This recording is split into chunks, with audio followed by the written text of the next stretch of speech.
Blackstone Audio presents The Legend of Sleepy Hollow by Washington after lull one to repose, and the occasional whistle of a voice throughout half the neighboring land. A drowsy, dreamy influence. I thought I would do a very, very quick, speed round of fall Halloween type books.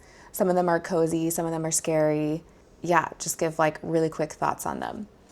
First and foremost, look how beautiful this cover of Dracula is. I think it was published in the 80s. Yes, 1000% yes. I have actually read this twice. The first time I listened to it on CD while I was commuting back and forth from my ex-boyfriend's house.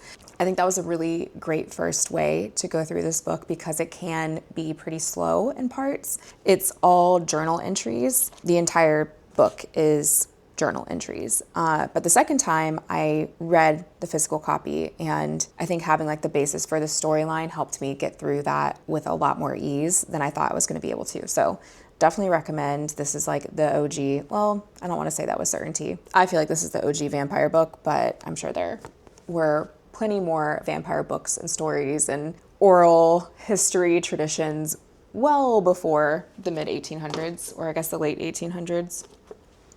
Yes. Howl's Moving Castle. If you love the Miyazaki movie, Howl's Moving Castle, this is what it was based on. 1000% yes. Read this. Same with Kiki's. Actually, this is a kid, not kids, this is a young adult book, so it's really easy to read. This one's a kid's book, essentially. I mean, you can see how big the font is. So it's really easy to read. You could probably do it in a day. I probably can't because I can't read that fast, but really easy to read. Dr. Jekyll and Mr. Hyde, Robert Louis Stevenson. Definitely yes. Very, very good.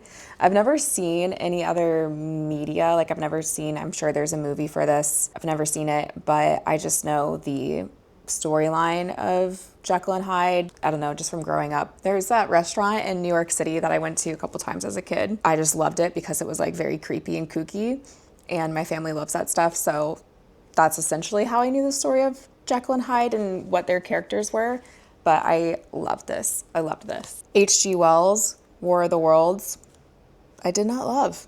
I didn't think it was bad, but I don't know. It wasn't as unsettling as the movie is, the Tom Cruise movie. I think if maybe I'd read this book first, I would have really liked this book because it's such an interesting concept. But already having the movie as a baseline for my visuals, this just didn't match up to it. So I'm glad I read it, so I can say I've read it, but I don't know. Read it if you want to. Picture of Dorian Gray. I don't think this is a scary book. It's just a little unsettling. I think it could be read any time of year, most certainly. One of my favorite classic books ever. Everybody should read this book. It's amazing. There's nothing like it, in my opinion, especially at the time that this was written. And also this is Oscar Wilde's only novel. He wrote a ton of plays and short stories. The only other thing I've read by him is The Importance of Being Earnest, and that is so funny. I was laughing the whole time I was reading that. Actually, Brittany Broski, who, if you don't know who Brittany Broski is, just look her up. She's freaking funny. She just had a whole podcast on this book where she tells you everything about the book. So if you don't want any spoilers, don't listen to that podcast. She had a lot of insight and a lot of really great knowledge to share about Oscar Wilde himself. Highly recommend reading this. Bunny. Hot Pink. If you watched my first video, I only have a few, but this is what I was reading in the first video, and I ended up really liking it. I think it could have been, I don't know, I felt like it could have been a lot darker. The storyline is pretty dark, the characters. If this was made into a horror movie, I would want it to be a lot more gory and a lot more graphic. I think this just towed the line of that. It definitely had parts where it was pretty disgusting. So if you're not used to horror or weird books, I think this is a really good book to read because it is quite shocking. But I just wish it was more for me because I'm a freak. But I do really like this, and actually the second book to this is coming out in a few days or something. I think in a couple of days from when I'm speaking right now. So we'll see when I read that. Sharp Objects. Love. I actually didn't love the movie Gone Girl. I did, but I don't want to, this is supposed to be a speed review, so I'm not going to get too far into it. There are moments in that movie that I loved, so I wasn't quite sure because of my mixed feelings towards the movie, I wasn't quite sure how I was going to like reading this because it's the same author. I loved this so much. I actually want to reread it. I've read it one time and I watched the show, which is amazing. The show is so good. I've watched that twice, but it's been several years, so I kind of want to give it a rewatch. Definitely very mysterious. There's like murders like kids are getting murdered in this town and you don't quite know who's doing it. And there's a lot of like really toxic, messed up family dynamics within the family that this follows. But the end of it, oh my goodness. I actually was just talking to my boss about it because he had mentioned something about teeth. I was like, oof, give me the heebie-jeebies. And then he brought up this book, which I won't, say anything, but him and I both like geeked out about that. We had both read this, or maybe he had just watched it. But either way, really, really great if you like unsettling stories. Coraline, so good. I read this end of last year, beginning of this year. Also a kid's book, super easy to read. I love Coraline. I could watch that all the time. If you like that movie at all, definitely read the book. It's such a quick read. You'll be just fine getting through it quickly. And like the illustrations are really cool in it as well. There's one illustration in here that, here it is. I'm obsessed with that one. It's so cool. I will say Neil Gaiman has had some crap going on with him as far as his integrity. So maybe look into that before you purchase a book and support him. So I'll just say that. Great story though. If anything, like I bought this used, just buy it used from somewhere, thriftbooks.com if you don't have a local bookstore that has it. I actually just read this. This is like a bunch of stories by Shirley Jackson, but I just read The Lottery, which is only a few pages long. I think I did this like last Saturday. I read it. I was at a coffee shop and I read it in one sitting. Really great. If you don't know anything about this, I'm pretty sure it was probably the inspiration for the Hunger Games. Obviously, since this is a short story, you just get dropped right into what's happening. Over the short story, you start understanding the context a little more, and it's not until the very end that you realize what's going on, but really good. I want to read some of her other short stories as well, so we'll see when I get to that. Oh boy, this big guy. So large. I finished this probably over the summer. It took me forever to read. I'm a slow reader and I just took so many breaks from it. I really did like this book. I will say, I think if you have seen the two newerly, I don't think that's the word, made movies, they do a really great job. I really liked those movies a lot. I grew up watching the original one, which might have been a mini-series. I don't know my facts on that. So I grew up watching this. It is like ingrained in my head, watching this with my family when I'm very, very young. There's definitely a lot of things I should not have watched as a kid that I did. And I'm really grateful that I did because I feel like it paved the way for me to love my creepy horror stuff. But this book, I have a lot to say about it, so this is not the time for me to do that. If you're interested, I say go for it. But if you aren't really sure if you want to read it, just watch the movies. I think they do a really good job. Although there is plenty of stuff in here that is not in either of the movies. Like, spoiler alert, the entity of it is actually female, which you don't really find out until the end, and that's definitely not in any of the movies. And there's like a god figure in it that is a turtle. Very strange. Read it if you want, but the movies do a really good job. Pass. I think you should not read this book. I don't think you should.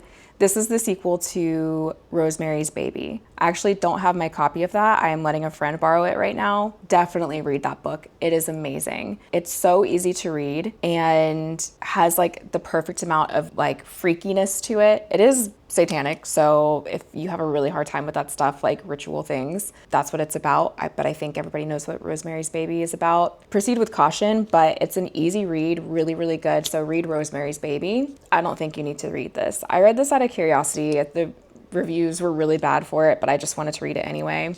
And it's a really cool cover, but I think that's a pass. Dr. Sleep, the sequel to The Shining. Also, look at this freaking version of The Shining. Amazing. I'll start with this. Definitely read this. Really great. If you like the movie at all, this is a really great read. There's definitely some differences, even how this ends versus how the movie ends, which if you've ever actually seen the movie Dr. Sleep, I'm trying to think if the movie uses the Shining movie's ending or if it uses the book ending. I don't remember. But this is really great. Definitely read it. If you've never read Stephen King, just know a lot of his older books, his main characters are kind of just like a-holes, just like alcoholic men who suck. Their personalities aren't great. If you don't know that and you start reading Stephen King's older stuff, just know that going into it.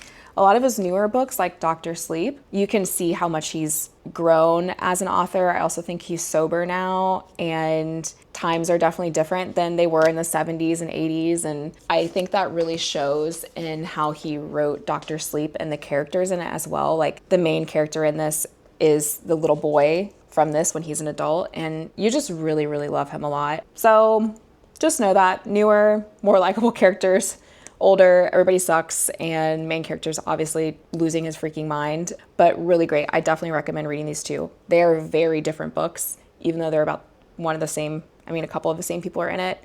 Very different, completely different storyline. But yes, read these. Frankenstein, isn't that kind of nasty?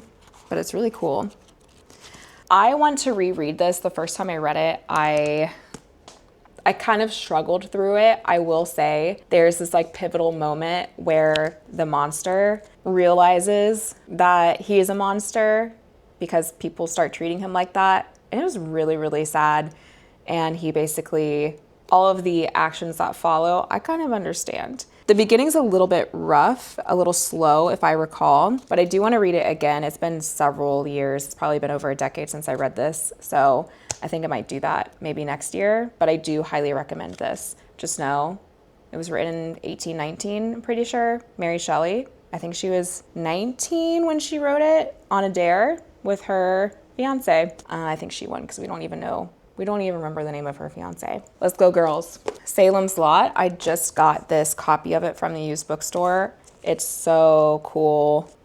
I really love this copy. I loved this book a lot. Also grew up watching, this one was a miniseries with Rob Lowe, and so I grew up watching that. I've actually never seen the original movie version of this from the 70s. And then a couple years ago, they redid this movie with Bill Pullman's son. I don't remember his first name. He did a really good job in it. I didn't love the movie, but I enjoyed watching it. But the Rob Lowe one is just like so nostalgic to me. But I did really love this book. I thought it was a really good read. I don't think there's anything else. I have other things, but I think that covers it. I just finished listening to Our Wives Under the Sea. That is kind of like a creepy horror type of book, kind of like aligned with sci-fi horror. I did like it. I thought it was really good. I don't know if I ever need to read it again, but I do recommend it. Very interesting storyline for sure. I listened to an audio. I thought that was a really great way to get through the book. I've been like commuting back and forth to work, so that's usually when I listen to it, but I definitely recommend that. That's my recent read. And then I also finished reading on my Kindle A Witch's Guide to Magical Innkeeping, which is just like a cozy type of fall-esque book.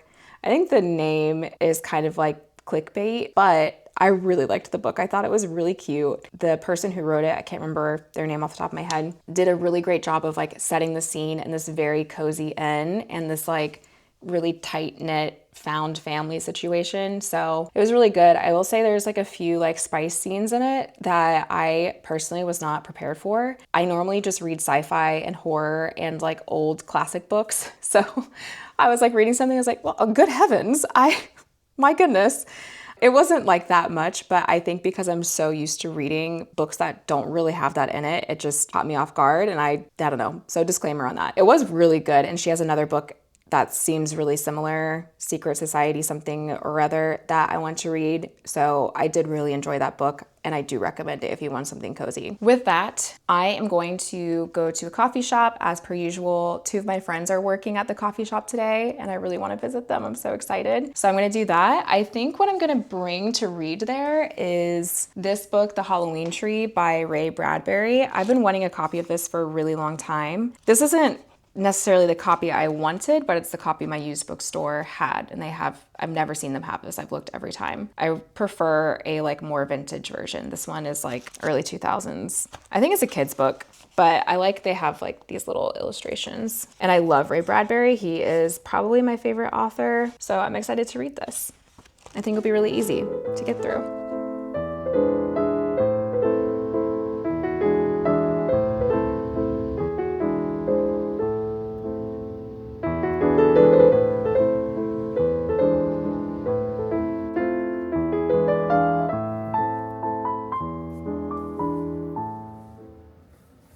I did start reading this morning. I'm only 15 pages in, but it's real cute. I don't think it's going to remain cute because if you've ever read anything by Ray Bradbury, he's a weird guy in a really good way. This is definitely for kids. I would say probably 5th, 6th grade. It's about, actually, I don't know what it's about. I'm 15 pages in, so I can't speak confidently on that. I will say that within the 15 pages I have read, I immediately felt immersed into a Midwestern crisp Halloween night. I don't think I've ever read anything that put me immediately into that scenery so well and so easily. Just the way that his descriptor words and the way he paints a picture is so well done.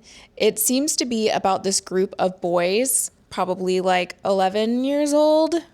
I don't know. And the book starts with them all meeting up to go trick-or-treating on a Halloween night. And that's basically where I'm at right now. I just started. Actually, one kid kind of ran off already. I really love it. And I think it's very cozy thus far. And I know it's going to get weird and things are going to be strange. So I'm excited for that.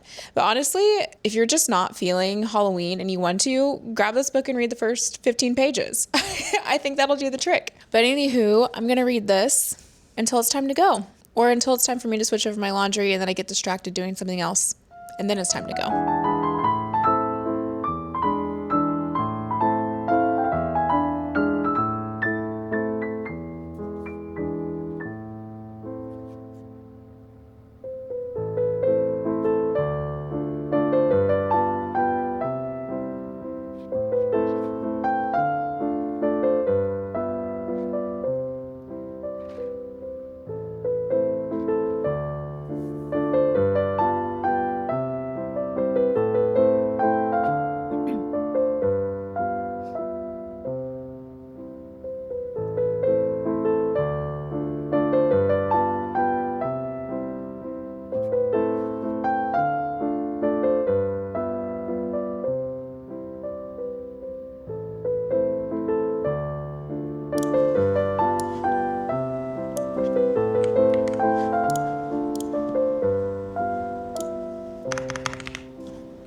I'm working from home today. Thankfully, I have been able to work from home for most of the week, and that's just always super helpful. So I can like get stuff done around the house, taking little breaks from work. So far, it's been a busy day, just a lot of meetings today, and I have to go into one here in like 30 minutes. I finished listening to The Legend of Sleepy Hollow today. I only listened to a little bit of it a couple of days ago. I think I have a clip of that. And then I just got distracted. It was only an hour long. So I actually finished it. I went to Trader Joe's this morning before work and finished it there and back on my drive, which also Trader Joe's, there's just so many fall things there. It's really cool. I think it's fun, but I even got tortilla chips that are shaped like fall leaves. I don't think it's necessary, but I needed tortilla chips and those were smack dab in the front when you walk in. So I was like, okay, well, I'll just get these. Why not? I also just realized you can see in the background, this looks kind of, it is creepy, but it looks even more creepy the way it's in the background. This is the vampire teddy from The Nightmare Before Christmas. Because Disney owns that movie, they had to put Mickey ears on it, which is fine. I honestly didn't even notice at first, but it still is really cute and it's the perfect level of creepy for me. So I just keep it in this chair so it can watch me sleep, apparently. Not weird at all. I did watch, okay, let me get back here. Yesterday, I did watch the movie Annabelle, which I had never seen that. I'd seen The Conjuring when it came out. That's the only movie I'd seen in that whole universe. I just rewatched it a couple of weeks ago. I liked it. I remember liking it the first time and being really freaked out by it the first time, but it was really well done. It holds up in my opinion. And so I think I'm going to watch all the way through that entire universe of movies. So I watched Annabelle yesterday. I did watch it. I was not feeling good at all. So I actually logged off work early and watched that movie, which was really nice because it was the daytime and it was pretty good. But you know, that's a doll and that doll is watching your every move. But this one's cool. He's a cool guy and I feel like he's, you know, just protecting me. I have been reading The Halloween Tree by Ray Bradbury. I read a little bit of it before bed last night and it was just really quiet in the house and I wanted something to be happening. So I put on that Halloween instrumental playlist that I just showed you guys. That was a good reading vibe, reading like Halloween related books. And I still stand by what I said. It's very cute and it's like the perfect creepy kids Halloween thing. Of course, I'm still towards the beginning of it, but I think it's adorable. So everybody should read it based off my 30 pages I've read. But musically, I have been listening to a lot of like gloomy fall vibes type of music, very like Twin Peaks, kind of like what I mentioned in my last video. Sorry, I feel like I'm gonna sneeze. Maybe I am getting sick. The weather is ever so slightly changing here, but also I've mentioned I live with a cat now and I'm allergic to cats. And I think some things are just building up finally. Musically, when I'm not listening to kind of gloomy fall music, I'm so far the opposite spectrum. I have been listening to Beyonce's Homecoming live album, which is not new music to me. If you aren't really into Beyonce, watch that documentary. She is unreal. I've always liked her. I grew up listening to her. She's amazing. I've never thought she wasn't amazing, but watching that documentary, like I have next level respect for her. And I actually prefer listening to that album over any recorded versions of those songs, which is crazy. So I listen to that a lot because with this martial arts competition I have coming up, I'm just so in my head. I can like mentally talk myself through not being nervous, being confident, and reminding myself of all the support I have and that this is, you know, for myself. I don't need to prove anything to anybody. As soon as I step into the like practice ring, practice and have to perform in front of people, like my hands are like shaking. So I've been trying to talk myself down. So much change going on. I feel like I just need to like hype myself up on all occasions to like remind myself I'm doing a good job. Everything's going to be fine. I'm an adult. I can handle everything. And so I've been listening to a ton of Beyonce. I'm a diva. Everything's going to be great. But I am going to make a fall playlist. I mentioned I had the Halloween playlist. That's kind of just like a catch-all for everything ever to do with Halloween. But I want to make one that's more like vibes and one that's like Halloween kooky music, you know, like the classic vintage, like Monster Mash type music. So I'll link those if I make them, which I'm planning on doing that tonight. I think that's all I have to say right now. So I'm gonna go. I have to get back to work. I need to do some prep before I go into this next meeting. Oh, I'm gonna be going to New York next weekend. I'm very excited about that. New York in the fall, which will be so exciting. Okay, that's it. I'm just procrastinating now because I don't want to get back to work. I'm gonna be fine. I'm a big girl. I can do this.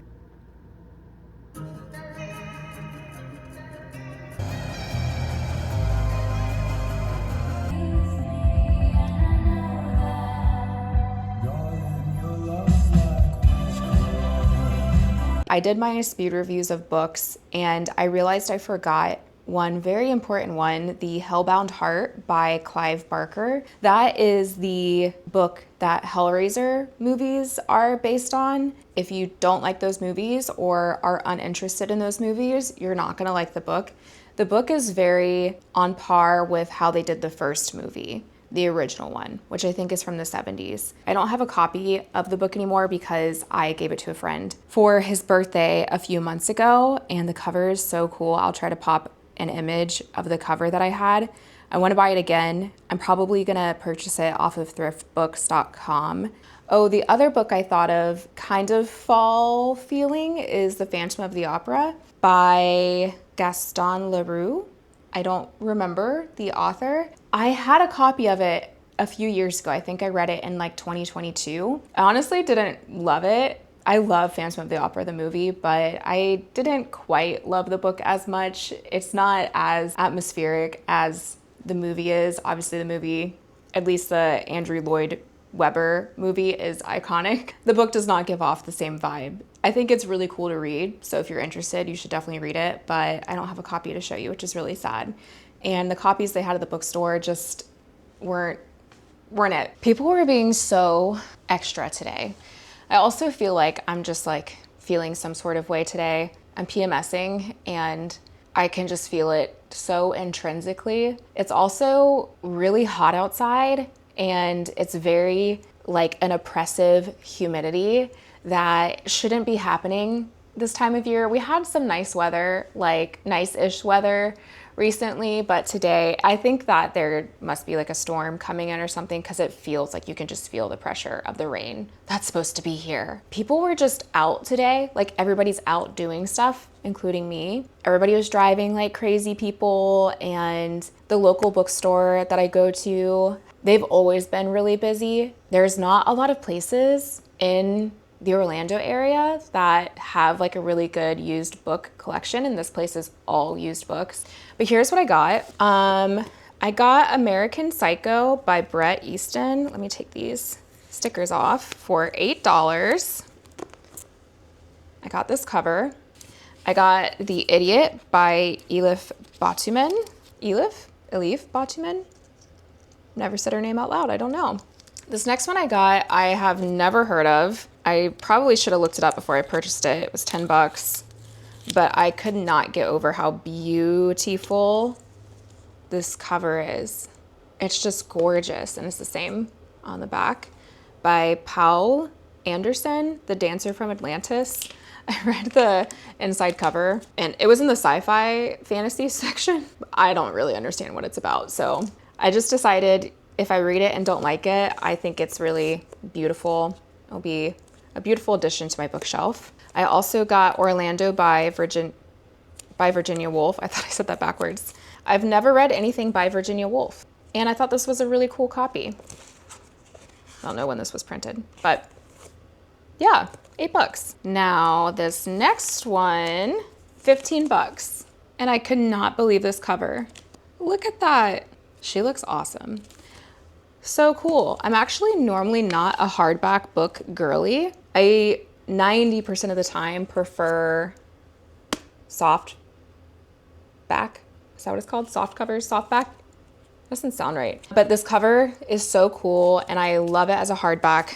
Same with like this one. I like that this is a hardback, but I've never read this. I've wanted to. I'm not itching to, but I couldn't resist this copy of it. I don't think there's anything particularly interesting underneath. Yeah, just regular book, just generic book. That's really exciting. And a friend of mine got me a gift card to this bookstore for my birthday. So I had $25. Actually, I had $27 in credit because I still had $2 in credit left from when I sold books to them before. That was why I went there, and I ended up spending 50 bucks total. Actually, maybe it was like 60 bucks because I had to pay $23 for all these on top of my $27 of credit. Is that how you do math? No, $50. Here's what I got. As if I needed any more books. I don't really read enough to be buying books like this, but anytime I go to that bookstore, I buy way too much in the name of supporting local and supporting used bookstores. That's my excuse.